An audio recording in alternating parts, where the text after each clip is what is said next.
ხო არ გავიწყდება რომ ჩვენ მეგობრები ვართ. ანუ ისე რა ისიც რა უცნაური ხა წარმოიდგინე გამიგია რომ ქორწინების მერე რომ შორდებიან და მეგობრებად რჩებიან გამიგია მაგრამ ქორწინების დროსაც მეგობრებად უცნაურია ხო ისე ჩემნაირი ქმარი რომ ყავდეს რა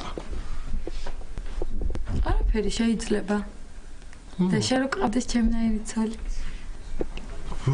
რა თქმა უნდა შეიძლება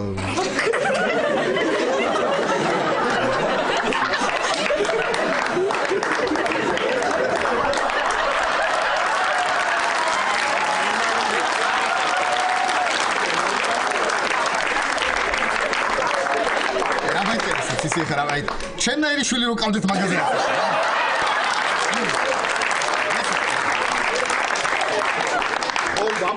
ეს არ არის